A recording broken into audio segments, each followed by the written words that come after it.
placer volver a encontrarnos en esta actividad de Rosh Hodesh de Mujer y Judaísmo.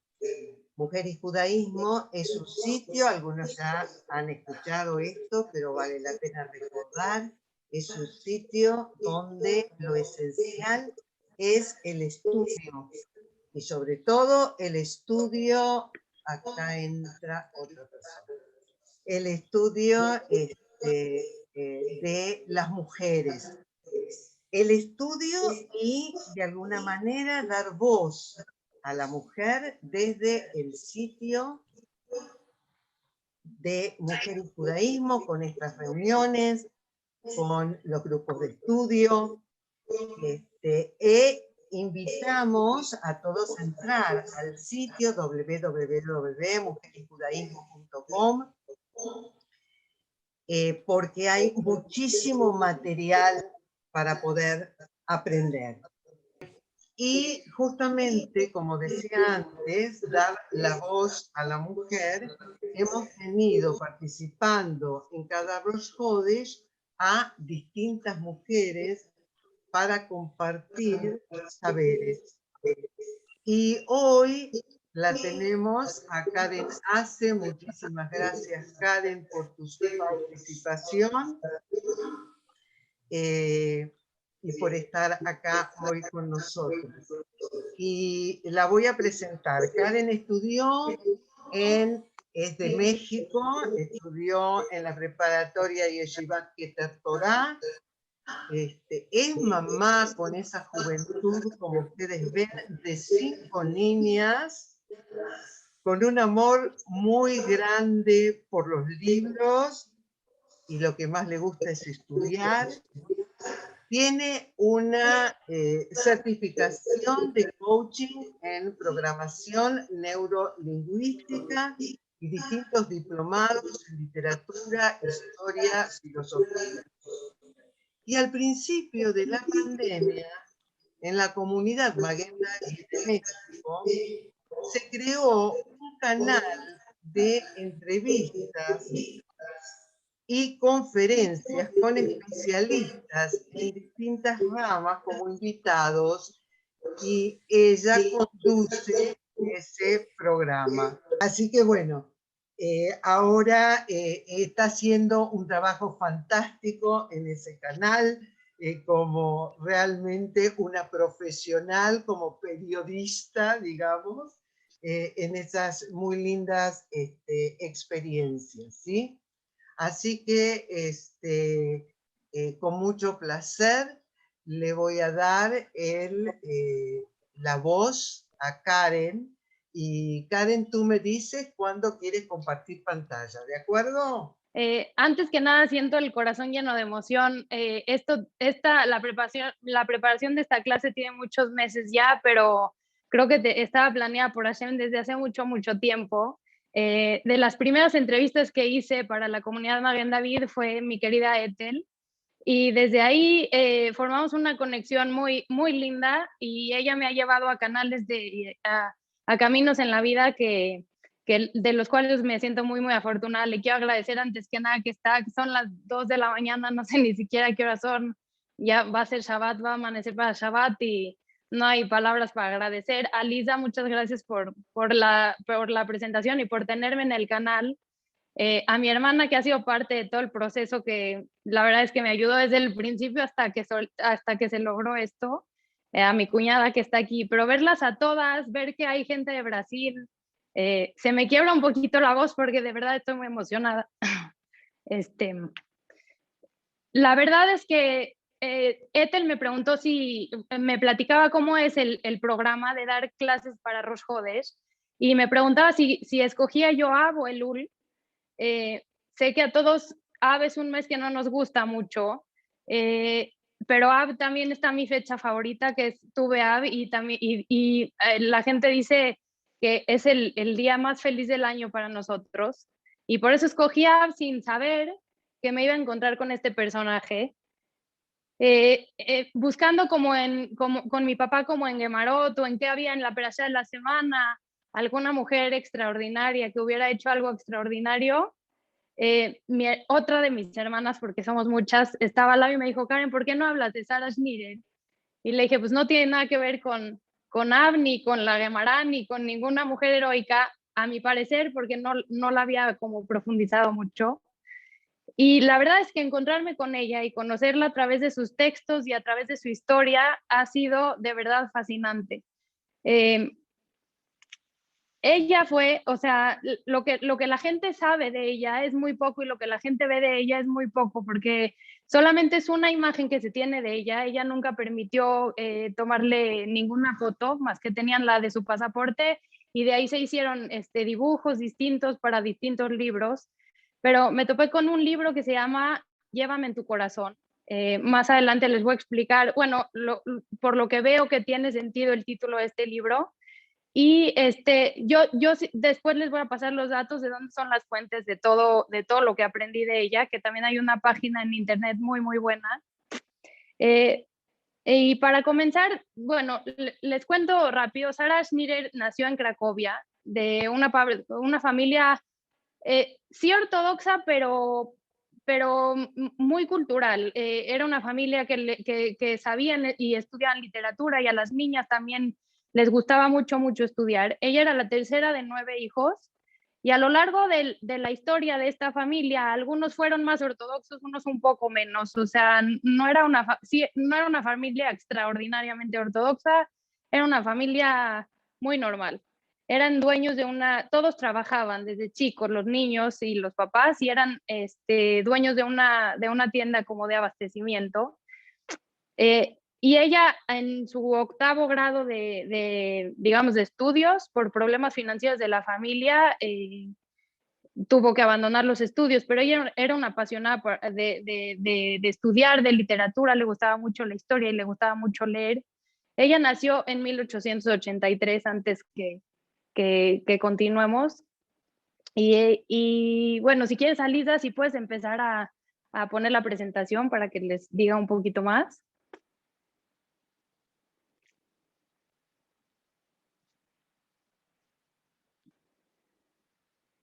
Vale, esa es la primera. Y así empieza esta clase, porque mi hermana me dijo que así tenía que empezar. Porque lo que más llama la atención, y la verdad es que casi no se habla de en todos los libros que hay de Sarah Schnirer no se habla de este acontecimiento en específico, pero Sarah Schnirer se casó en 1910 con un señor, bueno, era un rabino llamado Shmuel Nussbaum, pero desde el principio, lo único que dicen en los libros y en los textos de ella y en sus mismos textos, porque ella tenía un diario que poco se sabe de ese diario, era profundamente infeliz en este matrimonio. Era, o sea, aquí digamos, si nos vamos como a 1914, el divorcio era considerado como un escándalo y una humillación para la mujer absolutamente. Y apenas en 1923 se permitió por primera vez a las mujeres solicitar un divorcio. Y era algo muy difícil, o era por adulterio o algo por demasiada violencia, digamos. Y entonces aquí dice también que el divorcio favoreció a las mujeres, pero no a todas por igual, solamente a las que eran independientemente económicas. Era algo muy, muy difícil. Pero desde que ella se casó, el día 1 en el que, digamos, lo que se platica en los diarios y en los textos era que el día 1 que le entregan a la novia, digamos, aquí en México le decimos el bate, o no sé ni siquiera si se dice así, pero le entregan todos los regalos a la novia, sus joyas, sus perfumes, y ella lloraba porque su hermano se había comprometido meses antes y a su hermano le habían regalado un shaz y ella quería un shaz. Ella sentía que eso era lo que le daba vida. Ella tenía una profunda, profunda conexión con Hashem desde que era muy, muy chica. Y eso la llevaba a que le hacían un poco de burla, porque ella le gustaba mucho conectar con la naturaleza. Era una persona que se iba, digamos, de fines de semana, tenían campamentos. Ella nació en Cracovia, tenían campamentos como cercanos a donde ella vivía, y ella lo que más le gustaba era hacer hiking, era subir a las montañas, contemplar, acercarse a los árboles, a la naturaleza. Y cuenta en una de esas de su diario que ella estaba con un grupo de sus amigas, ya tenía, digamos, a lo mejor 17 años, lo que me acuerdo del libro, y decía que cómo era posible que no contemplaran las niñas de su edad, igual como ella estaba contemplando. Ella tenía una conexión con Hashem muy, muy especial, y pues sí se burlaban un poquito de, un poquito de ella, porque no entendían que una niña como de su edad se fijara como en esas cosas y en el estudio de la Torá y en profundizar en eso, porque todas las niñas estaban como, digamos, pues nada, como buscando casarse o buscando hacer otras cosas. Era costurera de clase media, que como les digo, tuvo que salir de la escuela hasta la educación de octavo grado. Y sí, como les cuento, su familia sí eran ortodoxos, pero modernos, iban al teatro, por eso tenía también ella esa mucha influencia de la literatura, y la cosa es que no era feliz con su matrimonio. Ella tenía una costurería en 1917, era una costurería muy, muy chiquitita, y ahí empezó su primera escuela. Ella empezaba a ver como la falta de educación de las niñas, como empezaba a ver que sí había niñas que iban a universidades y estudiaban, pero ella entendió desde el principio que estudiar estudios seculares sin tener como el balance de profundizar en Torah y Mitzvot hacía que las niñas se perdieran. La persona que escribe este libro, que se llama Llévame en tu corazón, fue una exalumna de Sarah Schmidt, y ella platica que, eh, perdón, me perdí, déjenme mover la hoja. Me voy a regresar un segundito. Ella era por ahí de 1903 y era una conferencia iniciada por Rabbi Mendel Cohen. Era el chief Rabbi Ashkenazi por ahí, por esa temporada en Europa, y abordaba dificultades de la ortodoxia, incluyendo el alejamiento de los niños adolescentes de la religión. Y lo que él abordó en esa conferencia era organizar escuelas para mujeres, porque no existían. Las niñas iban a la escuela secular y de ahí se iban a su casa. Y empezaba también el comunismo. Lo que platica esta exalumna de Sara era que había tanta falta de educación, digamos, religiosa para las mujeres, porque era nada más como las familias venían y decían, a las niñas salen de la escuela y lo que se les tiene que enseñar es a cocinar y a hacer su casa y a que se van a casar y a tener hijos. Entonces, habían unas que la hacían, habían unas que pues se casaban chicas y así, pero no, también a lo mejor les hacía mucha falta como tener una parte propia, y habían unas que no la hacían en eso. O sea, también venía el comunismo, y entonces lo que platica esta exalumna era que eran las niñas más vulnerables porque venían de casas ortodoxas. Entonces lo que se les enseñaba toda la vida era hacer gesed y gesed y gesed, y entonces eran las más vulnerables cuando llegaba el comunismo y ellas estaban solas, sin como mucha ocupación, eran como una presa fácil de llegar. Eh, Ella en 1917 abre su primera escuelita y ella entiende que, sí, si quieres déjala, Lisa, está bien. Ella entiende que tiene que agarrar a las niñas más chicas porque desgraciadamente ve que, como digamos en las mujeres de 18 a 20 y tantos años, como que las había perdido. Las tomaba con ella desde el principio hasta el final, iba a diferentes ciudades que le quedaban cerca, y las más antiguas alumnas la iban acompañando, digamos, como para ser ejemplo. Entonces, ella estaba por el mismo tiempo, era la misma temporada de cuando estaba el Hafetz Haim también por ahí cerca, y platican en su libro que así como el Hafetz Haim iba pregonando con sus libros de la Shonara, ella igual iba pregonando por las calles y diciendo, si quieren salvar a sus hijas, la única salvación que hay para las mujeres ortodoxas chicas es educarlas y es abrir escuelas. Lo que pasaba era que las niñas, o sea, no las seculares y las ortodoxas, por falta de interés o por falta de saber qué hacer, muchas llegaban a prostituirse porque era como la manera de poder salir adelante. Y entonces ella iba por las ciudades, los padres lloraban porque todos tenían era muy, muy regular que las familias tenían una hija que se había salido del camino y que pues ya no se iba a poder casar, que era como la finalidad para todos, ¿no? Ella tenía una, díganme por favor si voy muy rápido, no sé, yo no sé dar clases, solamente sé que estoy emocionada con la historia. Ella tenía una alumna que era como su más antigua alumna, ella se llamaba Malca y no sé si era como al propósito, como parte digamos, como un show, pero la vestía, digamos, de negro, ella se vestía de negro y la acompañaba. Y era como el prototipo de mujer solterona. Entonces ella iba acompañando a Sarah Schmieder por todas las ciudades y decía, esta es mi historia, yo tuve que llegar a prostituirme, yo no tenía cómo salir adelante, yo ya era una carga para mis papás, me tuve que salir de mi casa, pero no tengo ningún tipo de preparación. Entonces encontré a Sarah Schmieder y encontré el estudio, pude como retomar el camino en mi vida, pero el que quiera rescatar a su hija o el que quiera que su hija no como acá en las garras del comunismo o de lo que viene, hay que abrir escuelas, hay que darles educación. Y entonces iba vendiendo sus libros porque tenía muchos artículos y libros y iba abriendo escuelas, pero si podemos ver en esta gráfica, de 1923, empezó con 7, perdón, voy a quitar tantito acá, empezó con 7 escuelitas. Ya para 1933 era tal la necesidad que no había de otra, y la Agudá fue una parte muy, muy importante, Agudat Israel fue una parte muy importante en la historia.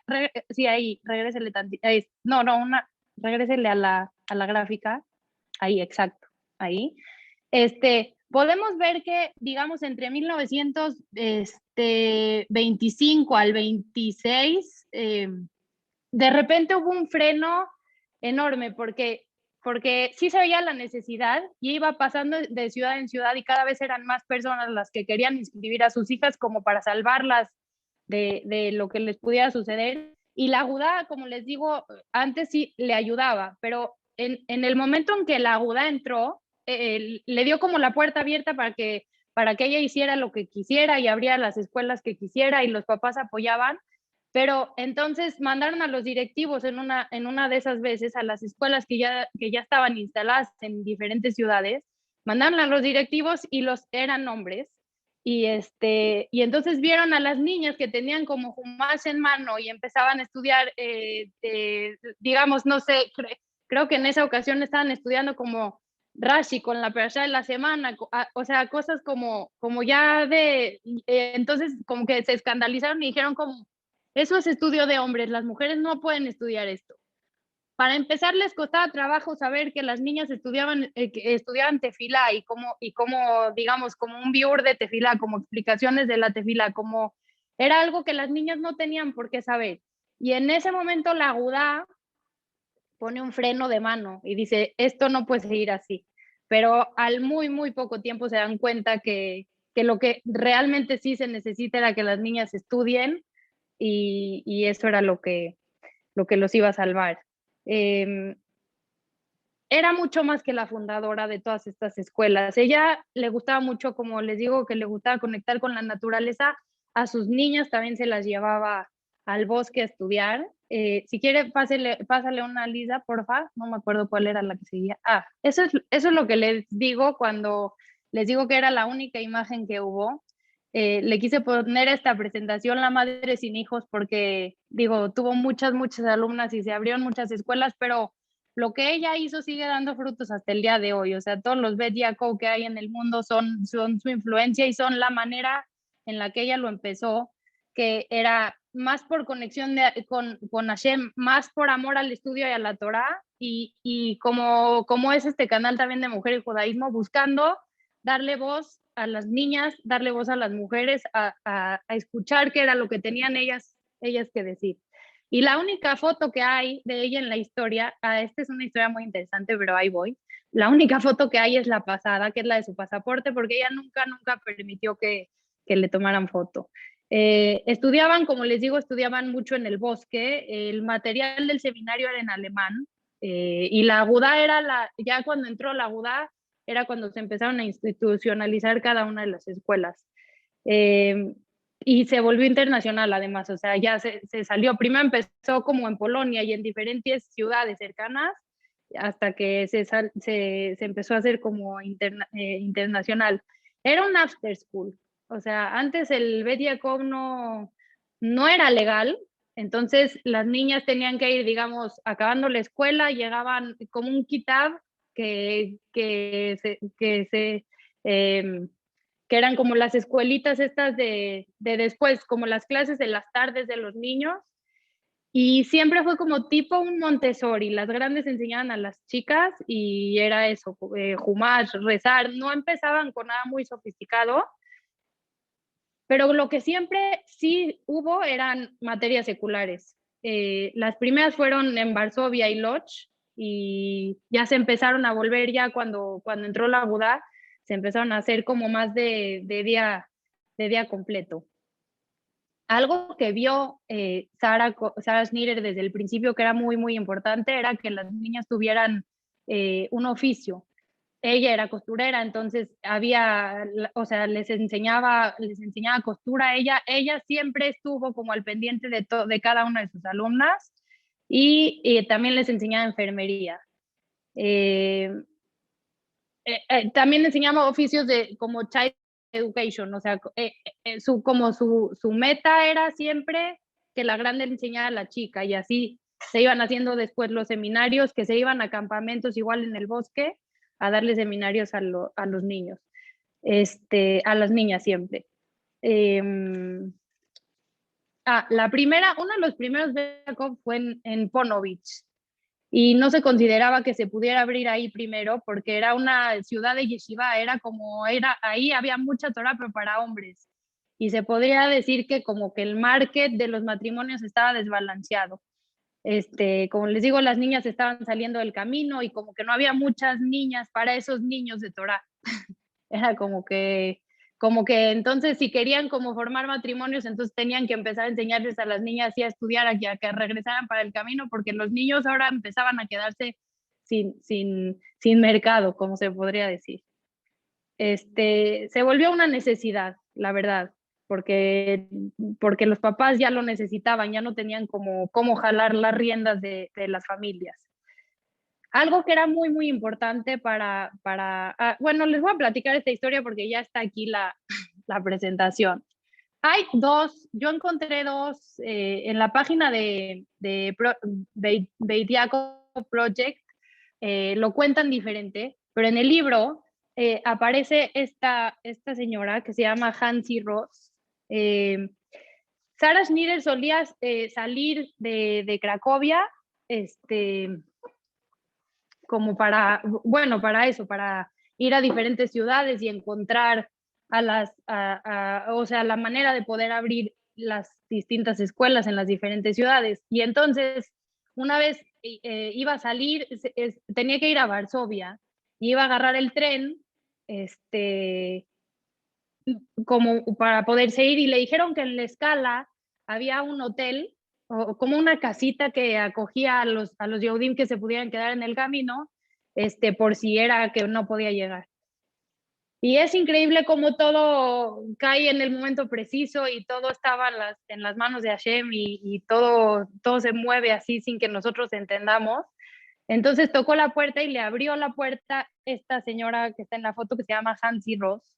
Y resultó la influencia más importante para Sarah Schnirer, como su pasión por la Torah, empezó por la influencia de Rav Shimshon Rafael Hirsch.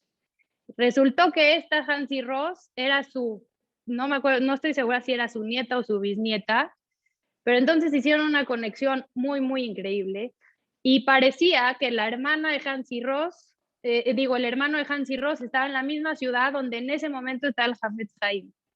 Y le pide, bueno, se tiene que quedar, digamos, a pasar como el fin de semana con ella, entonces hacen mucha conexión. Y le pide, Sarah Schnirer le pide que por favor le diga a su hermano que le haga llegar el proyecto que ella tenía de los Bet Yaakov al Hafetz Haim, si es que estaba por ahí cerca, y para que él pudiera mandar como una carta de autorización o como para hacerlo más, digamos, si decía el Hafetz Haim que se abrieran Bet Yaakov en el mundo, pues se iba a hacer. Y resulta que esta es la carta del Hafetz Haim dando la autorización para que los Bet Yaakov se abrieran en donde fuera que se tuvieran que abrir. La presentación, la página de Project Jacob dice diferente, dice que era el hermano de Sarah Schnitter, entonces yo creo que ya pasaron muchos años y se fue haciendo como una teléfono descompuesto, pero cualquiera de las dos es bonita la historia. Bueno, esto es el primer edificio. Como les digo, estos ya eran como cursos de seminario. Lo que buscaba ella era entrenar a diferentes, digamos, como a sus morot, para de ahí mandarlas a las distintas ciudades y ir abriendo. Que la verdad, su meta principal era que después todas esas señoritas que se estaban capacitando hicieran aliyá. Por eso ahorita les voy a platicar por qué se junta con este mes, que es muy increíble. Entre 1925 y 1931, ahorita les digo de esa foto, la Agudá quiso hacerla como más higiénica y traer maestras de Alemania y Austria para capacitarlas, porque eran gente como más estudiada, más, digamos, que fueron a universidades y así. Y justo el director de la Agudá trajo a una señorita que se llamaba Judith Rosenbaum. Ella después, la verdad es que casi todas las que fueron sus alumnas sobrevivieron a la Shoah. Ella no, ella murió, Sarah Schnitter no sobrevivió a la Shoah, ella murió antes, murió de 52 años de un cáncer en el estómago y fue muy agresivo. La verdad es que cuando se dieron cuenta pasó muy poco tiempo después de que ella murió. Pero bueno, las historias de la Shoah, de las alumnas o exalumnas de Sarah Schnitter, digo, si tienen la oportunidad de comprar el libro, está lleno el libro de ese tipo de historias, pero justo a esta Judith Rosenbaum se le llamó el ángel de Auschwitz. Sarah Schnitter sí se preocupó por enseñarles un oficio, pero también siempre enseñarles a hacer gesed. Entonces, se hacían, entre ellas siempre hicieron campañas como por juntar despensas de comida, juntar ropa para los pobres, y en Lublin fue que empezaron a estudiar como ya un seminario y empezaron a estudiar como de muy, muy alto nivel. Para llegar a ser del seminario de Sarah Schnitter tenías que tener como un currículo muy alto y profesional y por eso empezaron a traer, digamos, como estas señoritas de maestras de Alemania que estudiaron también como pedagogía y algunas de ellas estudiaron psicología con Freud, de hecho, eso es lo que dice. El edificio del Teachers se abrió en 1931. Esta foto que ven es el distinguido Congreso Mundial, fue el primer Congreso Mundial de la Agudá de parte de los Batei Yaakov en el mundo. Un Bet Yaakov tenía que ser una institución muy, muy completa. Se estudiaba música, porque para ella la música siempre fue, esta señorita justo es Judith Rosenbaum, la que les decía yo hace poquito. Pero ella también se dedicaba, ya cuando se hizo como muy, muy importante para Sarah Schnitter, la mandaba alrededor de todas las ciudades cercanas de Europa a juntar. Ella, de hecho, creo que era de la familia Rothschild, si no me estoy equivocando con una Débora, ahorita lo corroboro, pero ella se iba de ciudad en ciudad a juntar dinero y pues para poder fundar más y más escuelas. Él es el doctor Shmuel no lo puedo pronunciar. Mi apellido también es muy difícil, pero no lo puedo pronunciar. Él era el presidente de la UDA, él fue quien trajo a Judith porque vio como en ella como una chispa muy especial que iba a ser alguien que ayudara mucho. Por favor, quiero que me interrumpan si alguien tiene alguna duda. Bueno, yo sigo. Cuando acababas el seminario, cuando alguna de las niñas que estaban estudiando el seminario acababan, no podían irse a su casa, sin acabar el primer ciclo de asignatura. Y no se podía, o sea, era como una regla que no se podían involucrar con Shidduchim. No sé cómo funciona ahí en los países en donde están todas ustedes, pero aquí en México es como algo caótico un poco los matrimonios. Entonces, si lo vemos ahí, yo me casé de 17 años, digo, no estamos aquí para hablar de mí, pero es como un ejemplo para decirles que las niñas aquí como lo primero que tienen que, en lo único que piensan es en casarse. Entonces, yo después de estudiar la manera en la que la ortodoxia no te obliga a que te tienes que casar chica y cómo ha sido como más un choque cultural que hemos hecho por comunidades, la falta de este tipo de personalidades como Sarah Schneer que nos enseñan que las niñas tienen que estudiar y que las niñas tienen que prepararse y saber sí hacer gesed, pero sí tener un oficio, pero sí poder llevar una familia, creo que es algo, digamos, que en México hace mucha falta. Bueno, ella les prohibía que se involucraran con Shidduchim hasta no estar completas en el sistema. O sea, ya una vez que entraba una niña al seminar, tenía que completarlo, tenía que hacer sus asignaturas y tenía que trabajar de morá. Sí, tenían como que ese compromiso y la verdad es que le funcionó. Es que está un poco desacomodada Bueno, esto es como un mapa, como para que vean ya para el año de 1929, o sea, como alrededor de de todas estas ciudades, ya cuántos Bate Jacob había. Hay una historia, estos son los veranos, estos eran los campamentos de verano. Ella le daba mucha importancia a que las niñas conectaran con la naturaleza, a la música, como les digo, al teatro.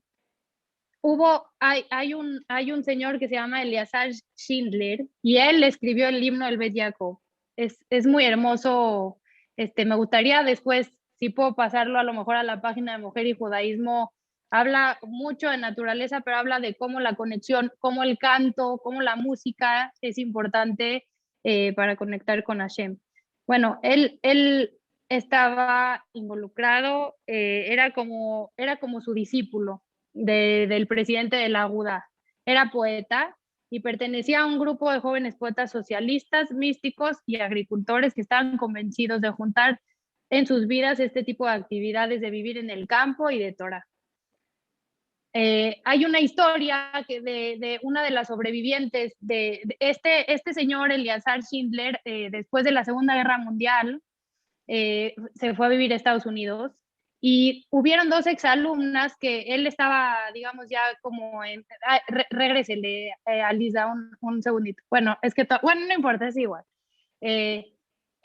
Fueron dos exalumnas a decirle que sentían la necesidad de que él les escribiera algo, que porque había dejado de escribir, porque él era articulista, había escrito el himno de los Bate Jacob, porque para Sara era muy importante conectar con esa parte artística, pero escribía, Sara lo que hacía Sarah Schneer también era mucho articulista, porque ella decía que no podía llegar a todas las ciudades por su propia mano. Entonces, hizo mucho esfuerzo para poder hacer un periódico, que más adelante vamos a ver cómo eran los periódicos, y los mandaba a todas las ciudades y llegó a mandar también hasta Israel para que la gente se pudiera conectar, aunque no pudieran abrir Bate Jacob en esas ciudades, para que se pudieran conectar, aunque sea con el periódico. Y Eleazar, que era poeta, le hacían favor, conectaban juntos y hacía favor de escribir artículos también para este periódico, y cuentan que después de la Segunda Guerra Mundial dos de las exalumnas de Sarah Schneer encontraron que este poeta estaba, ya digamos, ya estaba enfermo, estaba cerca de la muerte, pero quisieron como ir a animarlo. Entonces le dijeron que por favor escribiera algo, que porque el periódico del Bet Jacob seguía circulando por el mundo.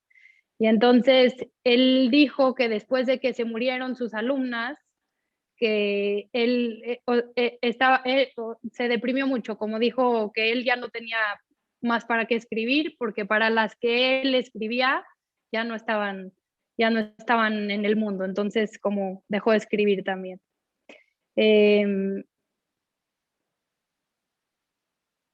escribió, bueno, lo que hice es que él escribió llorando la canción, pensando quién sabe si alguna vez iba a poder cantarla.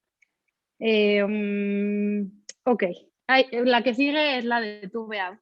Lo que me llama mucho la atención es que sí se conectó sin querer esta historia de Sarah Schnitter con el mes en el que estamos. Ella, como les decía, como su meta principal era que al final estas niñas de Seminar se fueran a vivir a Israel. Ella quería, era como que se formaran ciudades. Su anhelo más grande era ella poder vivir en Israel. Ahí está, este es digamos, una foto de los artículos que ella escribía y este es el artículo de Tu Beab. Entonces, hay quien dice bueno, Tu Beab siempre existió y siempre sabíamos que desde el Bet HaMikdash era una fecha importante y la fecha más alegre del año judío, porque se supone que se hacían los shidujim, que las mujeres salían de blanco vestidas y los hombres veían a las mujeres y entonces se hacían las parejas. Pero en el libro dice, no lo sé, que no se festejaba Tu Beab hasta que Sarah Schnitter lo volvió a como a inculcar y a hacerlo como una moda. Entonces, esta foto ya es una foto en Israel de un Tu Beab como los que organizaba Sarah Schnitter en las ciudades europeas. Esta es una foto de los performances de teatro que hacía. Los Batey Jacob sí eran escuelas para niñas, pero miren, esta es una de sus alumnas favoritas. No tengo yo cursor, pero si ven en la foto que está como más sepia, la mora que sale arriba, ella era una de sus alumnas favoritas y entonces dice que ella, cuentan una historia que ella tuvo un problema una vez con las alumnas a las que les daba clase, porque Sarah Schnitter dejaba entrar a quien sea, no es que tenías que ser religiosa o venir de una familia ortodoxa o ser como de alta alcurnia para pertenecer a la escuela. Y entonces a esta mora justamente le entró una alumna que venía como a lo mejor muy maltratada de su casa, venía de una familia muy disfuncional, pero no sabían nada, no tenían ninguna conexión con Hashem. Entonces, ella, como Sara siempre les enseñó como a acoger al que más débil pudiera ser. Entonces, la historia cuenta que las alumnas se enojaron de que por qué acogía más a esta niña que por venir de una familia menos religiosa o por venir de una familia disfuncional la acogía. Entonces, una respuesta de Sarah Schnitter, o sea, algo que nos da como una luz de cómo era ella le dijo que digamos, no sé si ubican como las veladoras de la calle, como muy antiguas, las que tienen una velita como de queroseno. Entonces, cuando tienen mucho tiempo prendidas, se empiezan a llenar de hollín. Lo que le dice, la respuesta que le dice Sarah Schnitter es, bueno, para mí me pareció maravillosa, que todas esas veladoras de hollín, cuando uno las limpia, por adentro siempre tienen luz. Entonces, que nunca uno debe demeritar a un alumno o a una alumna, que lo más importante es poder ayudar a limpiar por lo que hubiera pasado para poder conectar con la luz de cada uno y uno. Este es el Seminar, esta foto, este es el primer edificio de Seminar en Ravka. Y esta es una foto de un Seminar ya más, digamos, ya todas estas alumnas, todas estas niñas que vemos sentadas en el suelo son morot que salieron a las distintas ciudades a abrir, diferentes escuelas. Dice que el primer director socialista y que se dedicaba a que las niñas estudiaran, se le acercaban a él y le dijeron, todas tus niñas vienen a nuestros clubes, ¿por qué no te pones en contacto con esta señora de Cracovia que está haciendo un movimiento muy fuerte? Y bueno, así era como se iban pasando la voz de lo que existía. Estas son fotos igual del seminario, y si podemos ver en la de abajo, que les enseñaban costura y ese es el periódico. en la de abajo podemos ver como, sí, les enseñaban costura, enfermería, y hacían cada semana, hacían un Shabbat, porque ellas, Sara se quedaba con ellas, como hacía Shabbat con ellas. Yo creo, no estoy como muy segura, pero ella sintió desde el principio como la misión que tenía en la vida, de formar en estas alumnas guías para el futuro. Y no sé si sí vivió profundamente infeliz, como dicen en los libros, con su esposo, y la verdad es que se divorció muy, muy rápido y fue muy difícil para ella, porque tenía mucha presión de sus papás, como para sus papás lo más importante era que ella y sus hermanas estuvieran casadas, pero yo creo que ella vio como más la necesidad de seguir instruyendo a estas niñas. Este es el periódico. Este es el periódico que corría como por todas las ciudades. Después de regresar, ella salió de 1915 a 1917. Él es Rabbi Eliezer Schindler, el que escribió el himno que les platicaba. Y ese es el himno, digo, si lo quieres regresar tantito, por mientras les digo esta cosita. Ella tuvo que salir de Cracovia por la situación en la que se encontraba el país de 1915 a 1917. Y después de regresar a Cracovia, en el verano organizó como un public meeting de mujeres ortodoxas y fundó la Orthodox Girl Union.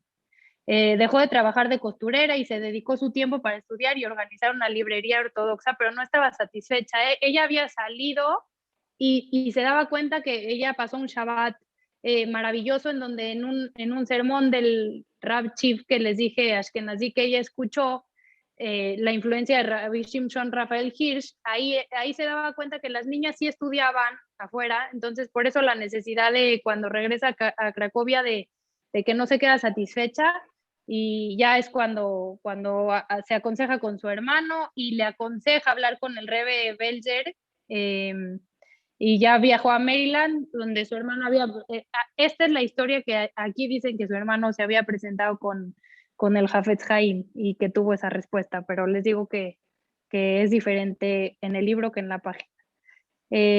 Con la ocupación alemana en 1916 en Polonia, dos activistas ortodoxos, el doctor Emanuel Karlebach y el doctor Pinchas Kohn, iniciaron la modernización de la educación ortodoxa y fundaron una escuela para niñas en Varsovia llamada Atzevet, que se convirtió en el modelo de las escuelas alrededor. Voy.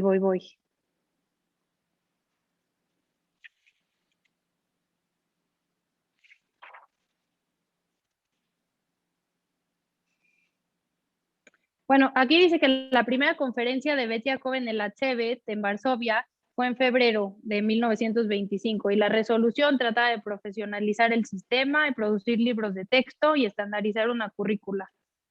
O sea, es como les digo, lo hicieron como más, más higiénico todo y más institucionalizado. No sé, me estoy saltando algunas cosas porque estaba muy, muy larga la presentación.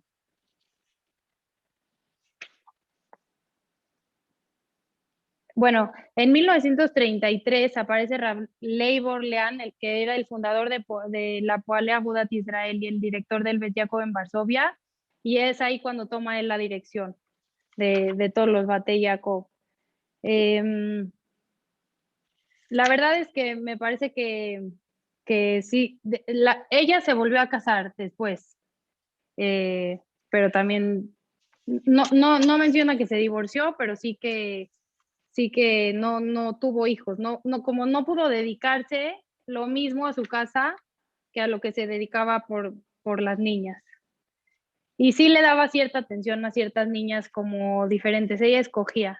Hay una historia muy bonita que cuentan del Shamash de Cracovia, que se levantaba en el Lul a las 4 de la mañana con todos con canciones y decía que mientras él duró tocando las puertas de todas las personas para pararse a decir Selijot, no hubieron peligros para todos los habitantes de la ciudad.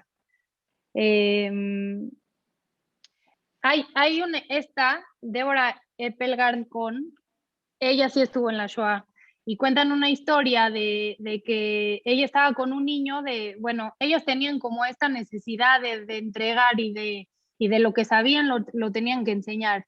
Y hizo una conexión con un niño de Bar Mitzvah y como se estuvieron alimentando el uno al otro. Entonces cuentan que ella le enseñaba clases de Bar Mitzvah para que el niño pudiera aprender, y la única advertencia que le dijeron a Débora, a esta muchachita, era que nunca entrara a la cámara 10, como que era como ahí, de ahí no vas a salir. Y entonces justo se la llevan a ella con él, con el niño de los 13 años, y entonces al SS, al guardia del SS, y entonces él cree que ella es su mamá. Y entonces el niño le platica o sea, muy inocentemente le platica que ella le enseña Torah y que ella le enseña a leer y escribir en ibrit y a poder leer su perashá. Y lejos de, bueno, todo es la mano de Hashem al final y toda es la protección de Dios, pero lejos de matarlos en ese momento, como era de esperarse por un guardia de la SS, se llena como se le llenó, como la inocencia del niño hizo que los protegiera y los sacó de ahí. Y así hay como muchas historias de salvación y de ayuda y de entrega de las muchachitas que tuvieron como la influencia de Sarah Schneeder. Este es el presidente, Rav Gershon, el presidente de como les digo, había seminar y había escuela para mujeres, pero las mujeres y las morot ya empezaban también a darle clases a los niños de kinder, y entre estos años, abrieron bastantes kindercitos, pero siempre con la misma bandera. Era muy importante para las escuelas enseñar arte, enseñar música, enseñar literatura y materias seculares. Y este es un artículo de Rosh Hashanah de Sarah Schneeder que, bueno, o sea, si abrimos el libro podemos ver muchos de sus artículos que eran en alemán. Después empezaron a hacerse, ya cuando se estandarizó todo, empezaron a hacerse más en yiddish. Y pues nada, creo que este es su historia. Tengo como mucha información un poco revuelta porque yo no soy muy buena para enseñar, pero sí puedo decirles nada más que es una personalidad que a mí me llenó de inspiración, me llenó de luz, me llenó su manera de su conexión con Hashem, viniendo desde la influencia de Rabbi Shimshon Rafael Hirsch, y cómo ella buscaba enseñar con amor, cómo tenemos, hay veces pensamos que Hashem no está con nosotros en momentos de dolor. Estaba escuchando una clase de Ramanis Friedman hace un poquito de tiempo, y él también se dedicaba a dar este tipo de enseñanzas, a buscar grupos de mujeres y enseñar. Y entonces dice que en un momento una de sus alumnas, eran como seminarios se las llevaban de verano, se las llevaban de fin de semana, y eran como las tenían en un campamento, digamos, sin sus familias. Entonces veían que una de las alumnas no estaba bien y temblaba y temblaba y lloraba, y le hablaron a los papás. Y entonces ella lloraba que por favor no le hablaran a sus papás, que ella era alcohólica y se estaba yendo a ese seminario y estaba como tratando de buscar Torah y acercarse a Hashem como para poder dejar el alcohol. Entonces, en ese momento le hablaron al Rebbe de Lubavitch que qué hacían con ella, porque ella no dejaba que le hablaran a los papás. Y el Rebbe de Lubavitch solamente, como él hacía, pegó en su mesa y dijo, le corresponde a sus papás, tienen que hablarle a los papás. Y entonces esta niña regresan con ella y le dicen, perdón, tenemos que hablarle a tus papás para decirle la situación en la que estás. Y ella les contesta, por favor no lo hagan, mis papás son sobrevivientes de la Shoah, pueden morirse si saben que yo soy alcohólica, y yo tengo ya 10 años de alcoholismo y no quiero matarlos de dolor. Entonces vuelven a la llamada con el Rebbe de Lubavitch, vuelve a pegar en su mesa y les vuelve a decir, tiene 10 años de alcoholismo y sus papás no saben, le pertenece a sus papás. Entonces hacen caso al sabio consejo del Rebbe de Lubavitch y les dice, le hablan a los papás y los papás hablan con ella y le dicen, hijita, nosotros sabíamos que eras alcohólica, nosotros sabíamos por lo que estabas pasando, pero no sabíamos cómo acercarnos a ti, no teníamos esa inteligencia emocional. y gracias a Dios que se abrió la conexión. Ella cuenta que ese fue el 70% de su cura, el saber que sus papás ya lo sabían, el saber que no tenía que guardarles el secreto y el saber que sus papás al final estaban con ella y la amaban. Entonces lo compara el Rebbe Lubavitch con nuestra relación con Hashem, que al final hay momentos de dolor. Estas alumnas vivieron momentos muy duros, digamos, en la Shoah, pero Sarah Schnider, cuando las mandaba a Israel, les decía siempre que se acordaran del episodio de Yosef Atzadik cuando se encuentra con Potifera y no peca porque ve la imagen de su papá. Y asimismo, siempre ellas decían que ellas se acordaban de su rabanit, de la persona que les enseñaba Torah, y que ellas eran un ejemplo para las naciones, que ellas eran la luz y lo que iba a darle continuidad al pueblo. Y así fue en la Shoah. Eso la sostuvo, y eso la sostuvo también cuando hicieron Aliyah a Eretz Israel para no pecar. Más lo hacía con amor. Hay veces aquí en las escuelas nuestras, las que hemos tenido cercanas, enseñan a que el Irat Shamayim o el temor a Dios es eso, temor a Dios.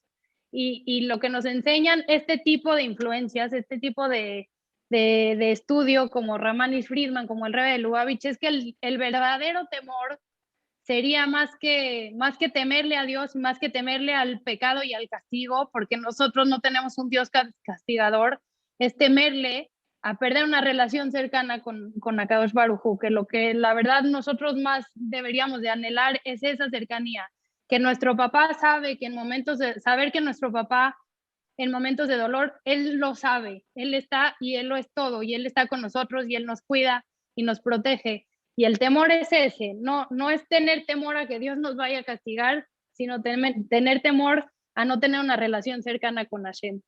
Y ella sembró en este mundo la semilla de cada una de sus alumnas a tener una relación cercana con Hashem, a tener una relación de amor y de entender que Dios está con nosotros en las buenas y en las que no entendemos. Y pues ya, creo que es todo. Perdón si me revolví, perdón si les hice bolas, y si tienen alguna duda. Una historia maravillosa, Karen, una historia maravillosa.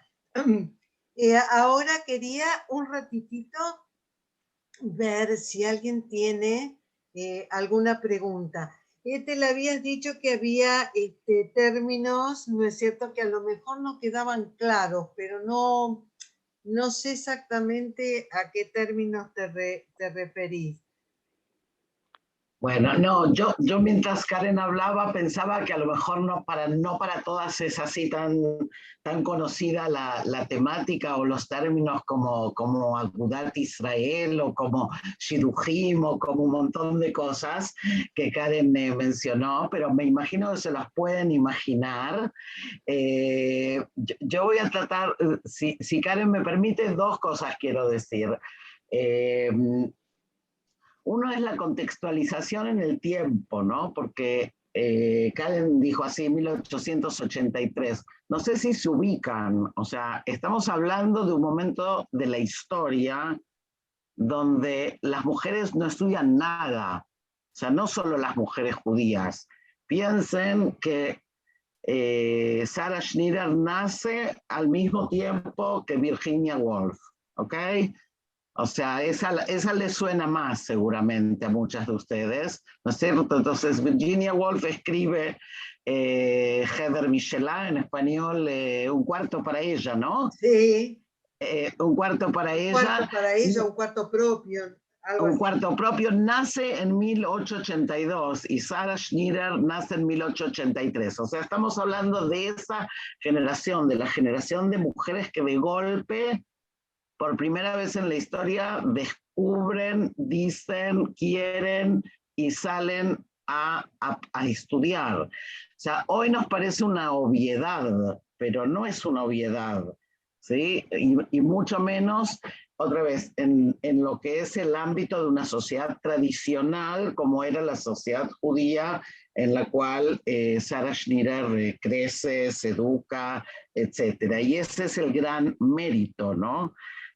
Por un lado. Por el otro lado, es una institución que, como vieron, movió decenas de miles de jóvenes y que todavía sigue existiendo. Ahora, el quiebre de la Shoah, que Karen muy bien lo marcó, es un quiebre fundamental, porque piensen otra vez que la mayor parte de esas jóvenes están en los países europeos. Hay una famosa historia de las 93 jóvenes de Bet Yaakov, que a lo mejor algunas de ustedes las escucharon, que deciden suicidarse conjuntamente para no permitir ser poseídas, violadas por soldados de la SS. Entonces, hay una serie de historias muy, muy fuertes alrededor de estas jóvenes maestras, ¿no? Que aunque no nos demos cuenta, de alguna manera somos un poco consecuencias de ese paso. O sea, si Sarah Schneeder no hubiera hecho ese paso, hoy no habría mujeres estudiando Gemara, hoy no habría mujeres estudiando filosofía judía, hoy no habría muchas otras cosas, otras en el ámbito religioso, en el ámbito de la secularidad es otra historia, ¿no? Pero vale la pena tenerlo en cuenta. Perdón, me excedí, Alisa. No, también quería decir que hay algo de la lógica en Sara de la transmisión.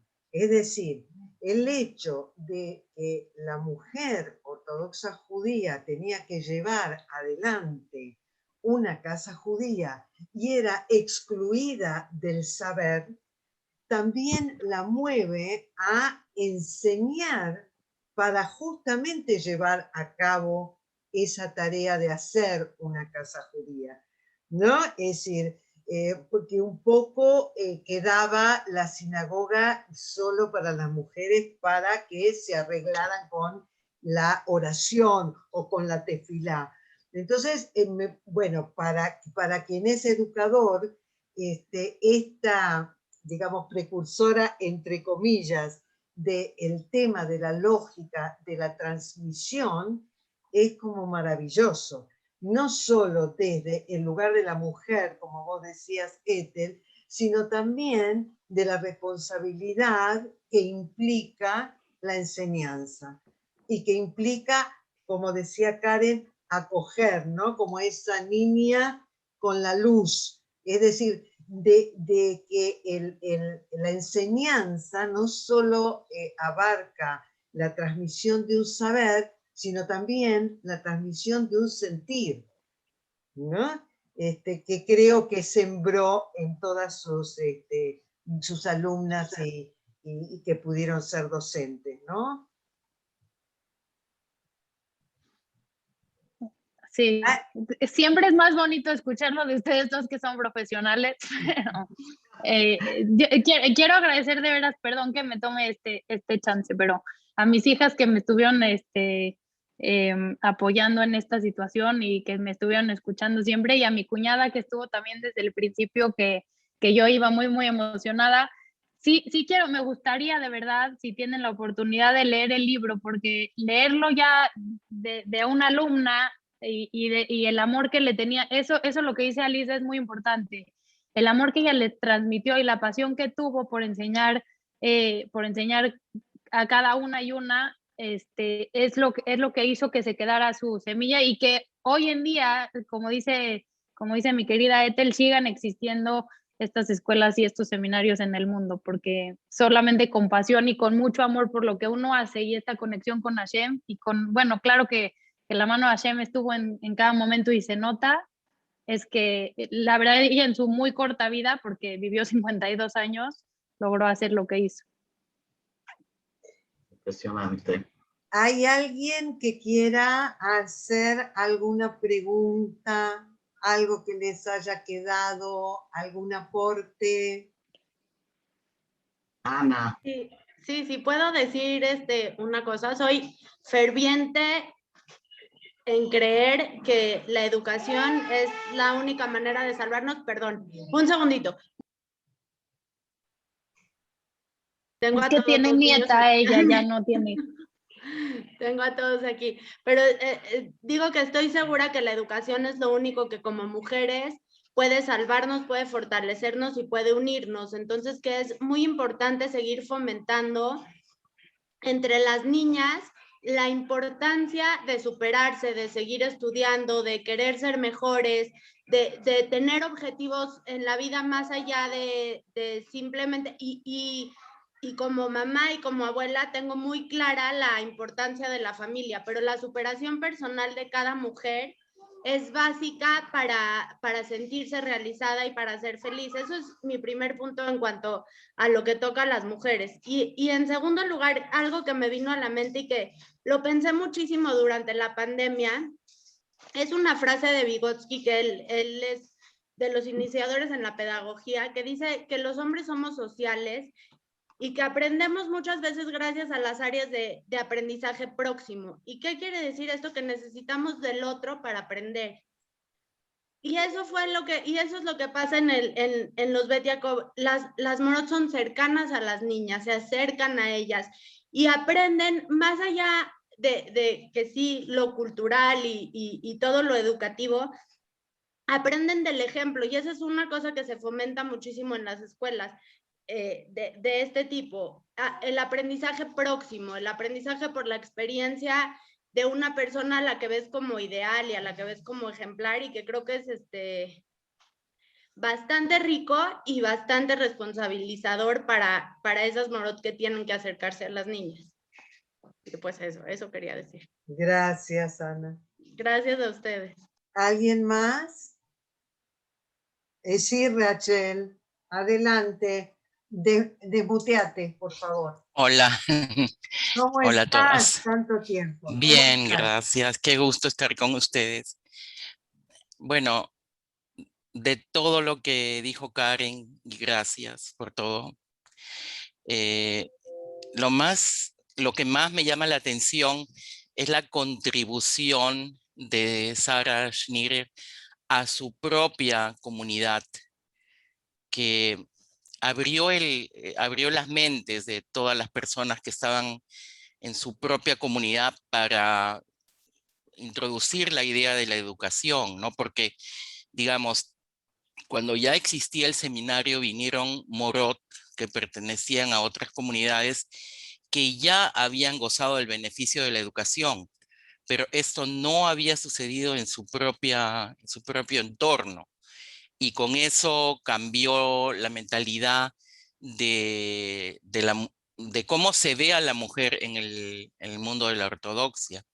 Y me parece que muchas cosas empiezan por casa, ¿no? Porque ya después, digamos, si las personas se asimilan, ya tienen, el cielo es el límite, pero cuando uno vive en su propia comunidad, le es muy difícil mirar hacia el mundo externo, y ella lo abrió dentro de su propia comunidad. Y otra cosa con respecto a un comentario de lo que dijo Ethel, he leído esta leyenda de las 93 chicas en el Beit Yaakov de Cracovia, si no me equivoco, pero nunca se ha investigado lo suficiente como para probarlo, porque no existen sobrevivientes de ese gueto, ninguno. Entonces, ha quedado como una leyenda que creo que se encontró a través de una carta escrita en el gueto, que se encontró mucho después. Y bueno, es un ejemplo, ¿no? Porque son chicas que son consideradas mártires, que prefirieron entregar sus vidas antes de ser vejadas, ¿no? Son dignas mujeres representantes del judaísmo. Y algo más que me hice una anotación es que, bueno, creo que en esa comunidad no se investigó mucho de lo que pasó en ese gueto, porque, a ver, por un libro que yo leí, también creo que se ha hecho parte de lo que yo pienso, es que en esa comunidad, en esas comunidades a las que yo no pertenezco, estoy hablando como una persona que lo ve desde fuera, por si acaso, y no estoy tan informada al 100%, es que las personas que pertenecen a esa comunidad no les no les agrada, a ver si alguien sabe más que yo, por favor, desmientan, no les agrada que se una al judaísmo con hechos históricos, sino más bien con nuestros principios de la Torá y con todos los ejemplos que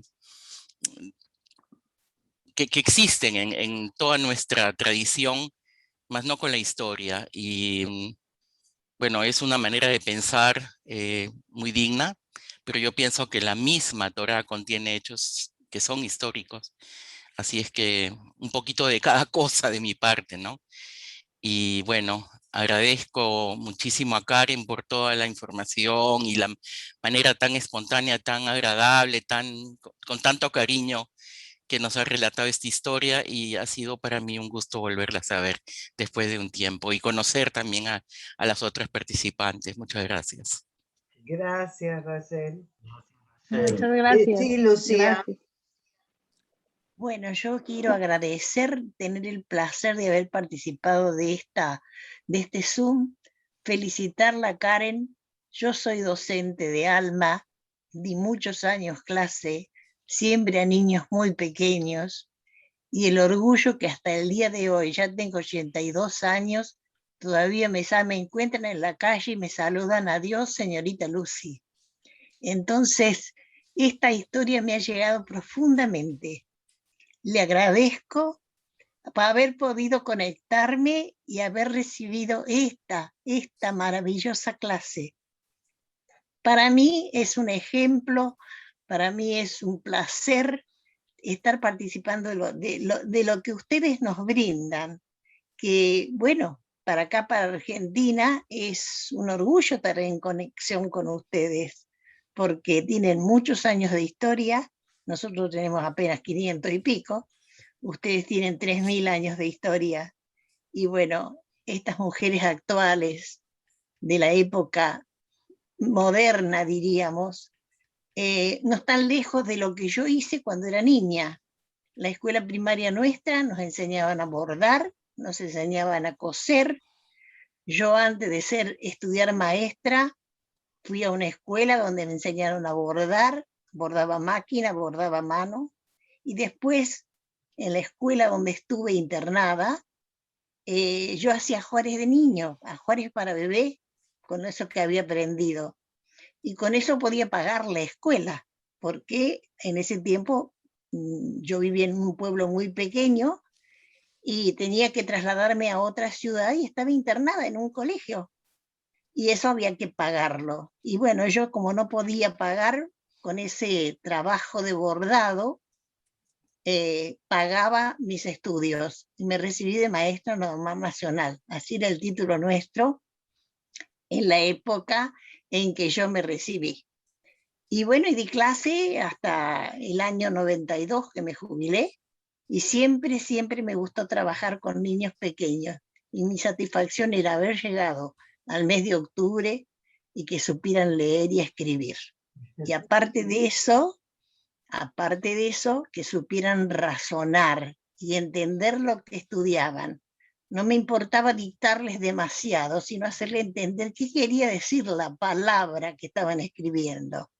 Y bueno, ahora tengo la satisfacción de haber recibido de ustedes esta magnífica clase. Muchísimas gracias, felicitaciones. Con Ethel tengo una gran admiración. Ahora ya la tengo como profesora en la plataforma de Moria, y estoy encantadísima con ella, porque realmente nos explica cosas que, como los otros días que ella explicó sobre la esposa de Lot, por qué se transformó en estatua de sal. Y me quedé pensando todo el tiempo, y se lo comento a mi familia, porque claro, a mi edad ponerme a estudiar es toda una historia, pero la verdad que creo que estoy muy satisfecha de haber tomado esta decisión. Y muchísimas gracias por esta plataforma que me ayuda a conocer la actualidad. Gracias. Gracias. Felicitaciones. Gracias. ¿Puedo decir algo? Sí, ¿Puedo decir algo rápido? La verdad es que no puedo describir mi sentimiento y mi emoción. Yo no soy nadie para pararme en ningún lugar a dar ninguna clase, pero yo sí, o sea, antes de que dijera la querida Lucy esta historia, yo sí pienso que los verdaderos héroes en el mundo son aquellos profesores, aquellos docentes que se encargan de que los niños puedan dar un paso más adelante y que todos nosotros sepamos algo más y verla que a su edad y con todo lo que sabe, porque seguramente tiene cara de sabia, seguramente sabe mucho, ver que quiere seguir estudiando y aprendiendo, es como, la verdad a mí me llena de orgullo poder estar enfrente de todos ustedes, Alisa, Ethel, Esther, Rachel, Hattie, Sarita, Lucy, Galaxy, que no sé quién es, Diana, mi hermana, mi cuñada que estuvo, el otro iPhone que no veo, de verdad, tengo el corazón como, siento que voy a explotar y entonces ahora entendí por qué un maestro se prepara tanto y por qué un maestro sigue siendo maestro, porque cuando uno puede dejar una chispita, aunque sea pequeña, en el corazón de alguna persona que lo escuchó, ya valió toda la pena. De verdad, gracias. Ethel, no puedo la emoción, es demasiado. Karen, muchísimas gracias. Y como decía Lucía, cuando pones pasión, eso es lo que llega, y llega acompañado del saber. Yo considero que no hay docente que no ponga pasión, porque si no, no es docente. El docente ama aquello que enseña. Y vos amaste a Sara y nos transmitiste ese amor, esa pasión, esas ganas. Así que muchísimas gracias. Y así, Sarita. Pues yo me limité a escuchar lo más atentamente que pude, pero Karen, te agradezco muchísimo porque se ha notado la pasión realmente, como dijo Alisa, la pasión que pones en lo que contás y sobre esa persona. No sé si viene a colación, pero me vino una comparación, no sé si es comparable, pero en la presidencia de Sarmiento, él obviamente se sabe que él, o sea, bregaba por todo lo que sea educación primero. Y bueno, aquí no había, en ese entonces no había maestros, aquí importó gente, digamos, de Estados Unidos. Aquí esta Sara tomó los propios niños que había ahí para darles esa educación y la verdad que se me presentó esa comparación, no sé si tiene algo que ver, pero no sé, me vino. Pero te agradezco muchísimo y bueno, y todos los aportes que han hecho el resto de aquí, de este grupo, que realmente, o sea, yo no tengo, digamos, el estudio como para todo este tipo de literatura bíblica. Y bueno, todo esto, digamos, me llena de aprendizaje realmente. Estoy aprendiendo mucho, bastante. Gracias. Muchas gracias, Sari. Gracias. Muchas gracias. Bueno.